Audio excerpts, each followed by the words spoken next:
अभी जो 2-3 दिन पहले हमारा रिजल्ट आया है यूजीसी नेट का या जेआरएफ का, तो जब मैंने अपने आसपास के लोगों को बताया कि आई क्लियर्ड नेट यूजीसी नेट, तो पहला क्वेश्चन जो ऑलमोस्ट 90% लोगों ने पूछा कि क्लास कहाँ लगाया था। एंड आई सेड कहीं नहीं, I did my self study और मैंने क्लियर किया फर्स्ट अटेम्प्ट में। सो कैसे हुआ सब चीज़ें, what was the process, step by step guide आपको मैं कोशिश करूँगा बताने की इस वीडियो में। बेसिकली मेरी जर्नी बताना चाहूँगा, और या इतना ज़रूर कहना चाहूँगा कि मैं काफ़ी लकी था। हमारी ये वाली बैच पूरी की पूरी काफ़ी लकी थी कि ये लॉकडाउन की वजह से हमें इनफ टाइम मिला प्रिपेयर करने का। जिस तरह से भी आप यूटिलाइज करो, लेकिन टाइम भरपूर मिला। टाइम वाला कंप्लेन कोई नहीं करेगा मेरे ख्याल से, इस बैच में तो कोई भी नहीं करेगा। टाइम काफ़ी था। तो मैं पूरी स्ट्रैटेजी बताता हूँ। बेसिकली मेरा प्लान तो था, हाँ, करियर तो टीचिंग में ही बनाना था। सो मेरा प्लान पहले से था नेट का करने का। सो जब फॉर्म भरा था, आई गेस मार्च या अप्रैल में भरा था, फिर डेट एक्सटेंड हो गई थी फॉर्म की मई 31 तक। तो जब पहली बार मई 31 तक एक्सटेंड हुई, उसी वक्त पता चल गया था मुझे कि अब एग्ज़ाम नहीं होने वाली। जब शुरू में मैंने मार्च में मेरे ख्याल से फॉर्म भरा था, मार्च में फॉर्म भरने के बाद पढ़ाई शुरू कर दी थी, धीरे धीरे थोड़ा बहुत चालू कर दिए थे। लेकिन जब डेट एक्सटेंड हुई मई 31 तक, तब क्लियर हो गया था कि जून में तो एग्ज़ाम नहीं होनी है। फिर ठीक है, फिर धीरे धीरे जून आ गया। जब जून आ गया है, कोई अपडेट नहीं आई कि कब एग्ज़ाम होनी है कब नहीं होनी है, तो एक चीज़ क्लियर हो गया यार कि एग्ज़ाम को भी बहुत टाइम है। एग्ज़ाम डिले हो गई, और जब भी एग्ज़ाम होगी कम से कम 2 महीना 1-1.5 महीना पहले तो नोटिस आएगी, पता चलेगा हमको, टाइम तो मिलेगा 1-1.5-2 महीने का प्रिपेयर करने के लिए। तो पढ़ाई बंद ही कर दी, मतलब थोड़ा बहुत पढ़ा था, और जो पढ़ा भी था वो सब भूल चुके थे अगस्त तक, क्योंकि जो डेट एक्चुअली अनाउंस हुई वो अगस्त में हुई। अगस्त 20 या 21 के आसपास जो है यूजीसी ने अनाउंस किया कि वो जो है नेट का एग्ज़ाम कंडक्ट करने वाले हैं। और हाँ, एक और छोटी सी स्टोरी बताता हूँ मैं।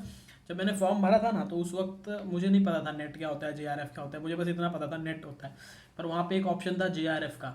तो उन्होंने वहाँ पे लिखा हुआ था साफ साफ कि सेम ही चीज़ है नेट और जेआरएफ। मैंने सोचा चलो जे नेट से थोड़ा ऊपर है तो जेआरएफ के लिए भी अप्लाई कर देते, तो मैंने जेआरएफ के लिए भी अप्लाई कर दिया था।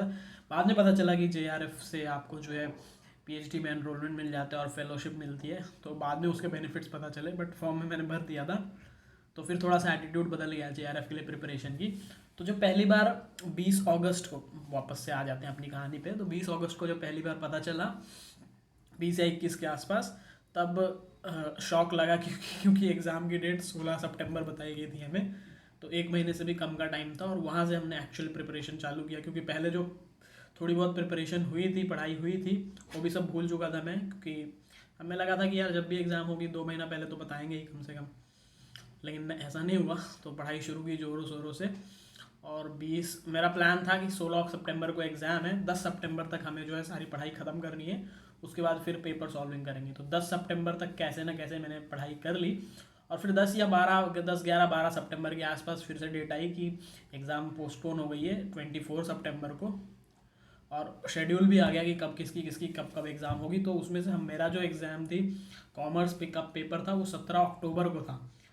सो वहाँ से 1 महीने का एक्स्ट्रा टाइम मिल गया, 1 महीने से भी ज़्यादा का लगभग टाइम हो गया। मतलब पहले तो ओरिजिनली आया था कि 24 सितंबर को है, तो हमें 1 हफ्ते का ही टाइम मिला था। तो उस वक्त तो कुछ खास नहीं किया, हमने सोचा यार एक मतलब 12 तारीख को पता चल गया था, तो 10 दिन के करीब करीब टाइम था।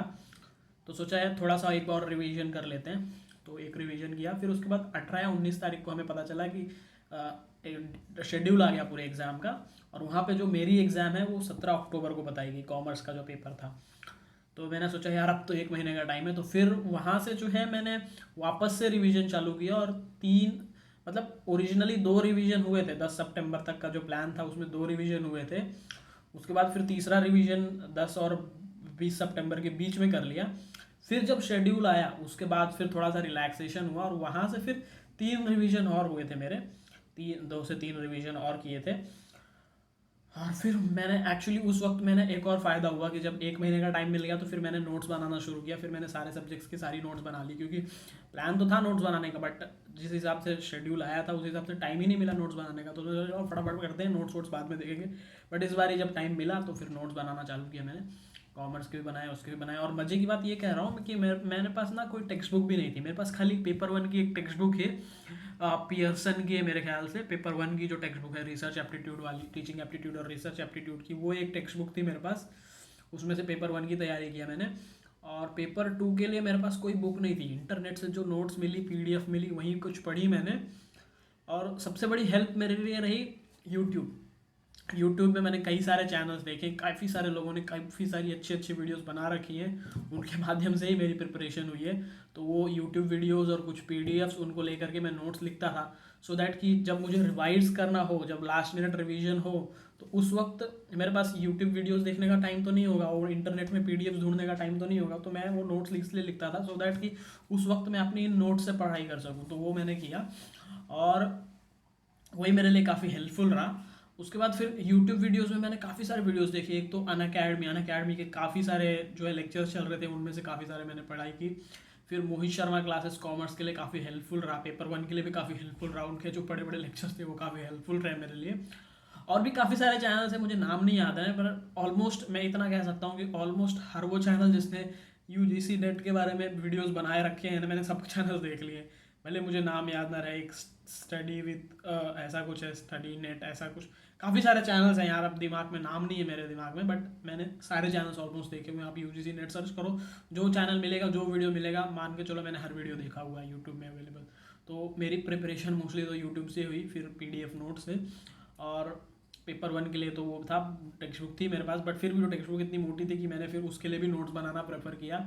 नोट्स बनाना काफ़ी हेल्पफुल रहा, मैंने पेपर 1 के भी नोट्स बनाए, पेपर 2 के भी नोट्स बनाए, दोनों नोट्स काफ़ी हेल्पफुल रहे। और लास्ट मिनट रिवीजन, मेरे नोट्स इतने छोटे थे, इतने प्रिसाइज थे कि जब मैं अपने घर से एग्ज़ाम सेंटर तक जा रहा था, बेसिकली एग्ज़ाम सेंटर मेरे यहाँ से 30-35 किलोमीटर दूर था और ट्रेन तो बंद थी मुंबई में, तो मुझे जो है यहाँ से कैब लेके जाना पड़ा, तो 1-1.5 घंटे का टाइम लगा रास्ते में।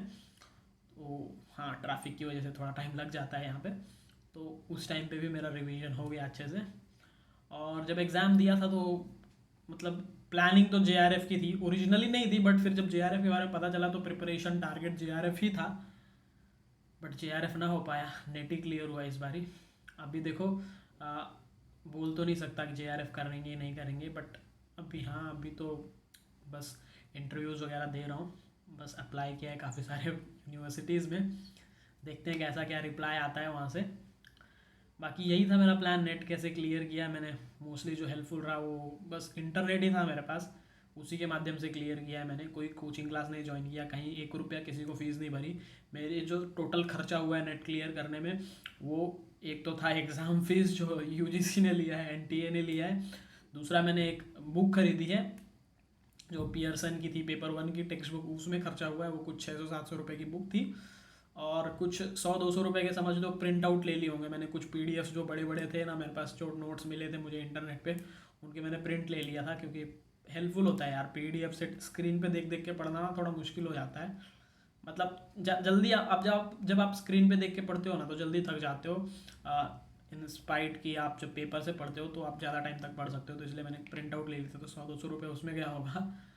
और बाकी जो घर से एग्ज़ाम सेंटर तक जाने का कैब का खर्चा है, बस यही टोटल खर्चा था मेरा नेट क्लियर करने में। और बाकी सब तो समझ रहे हो, ऊपर वाले का आशीर्वाद और पेरेंट्स का सपोर्ट था जो किया, और बाकी देखते हैं आगे क्या होता है। सो ऑल द बेस्ट सबको जो भी प्रिपेयर कर रहे हैं, और आप मेहनत करो, खुद से पढ़ाई करो, किसी पे डिपेंडेंट मत रहो, कोई कोचिंग क्लास कुछ भी आपको क्लियर नहीं करवा सकता, आपकी मेहनत है जो आपको क्लियर करवाती है। और मैं नहीं कहूँगा कि आप दिन रात पढ़ते रहो, कम पढ़ो, जो भी पढ़ रहे हो आप। मैंने देखो दिन रात पढ़ाई नहीं किया, मैं ऐसा नहीं कहूँगा मैंने 16-16, 15-15 घंटे पढ़ाई किए। हाँ, दिन के 7-8 घंटे निकल जाते रहे होंगे, बट वो भी मेरे कभी भी कंटिन्यूस नहीं थे कि मैं 8 घंटे लगातार पढ़ रहा हूँ। टाइम लेके पढ़ता था यार, मेरे पता है 2 घंटे पढ़ाई, 2 घंटे 2-2.5 घंटे, जितना आप कॉन्सेंट्रेट, जितना आप पढ़ सकते हो उतना पढ़ो, उसके बाद फिर ब्रेक लो। ब्रेक में आप जो चाहो वो करो, चाहो तो घूम के आओ, कहीं कुछ करके आओ, कोई मूवी देख लो, सो जाओ, कुछ भी करो, जो आपका मन करे वो करो। और ऐसा भी है, मैं तो भाई बीच बीच में जैसे थक जाता था, एक हफ्ता 10 दिन 15 दिन पढ़ने के बाद, तो मैं घूमने निकल जाता था, 1-2 दिन का गैप लेके कहीं ना कहीं चला जाता था। तो ऐसा आप कर सकते हो। बस मैं इतना कहूँगा कि जो भी आप पढ़ रहे हो ना, ऑनेस्टी के साथ पढ़ो। आपको पता है कि आप क्या पढ़ रहे हो, कितना पढ़ रहे हो, कितना टाइम आप किस चीज़ को दे रहे हो, ऑनेस्टी के साथ दो।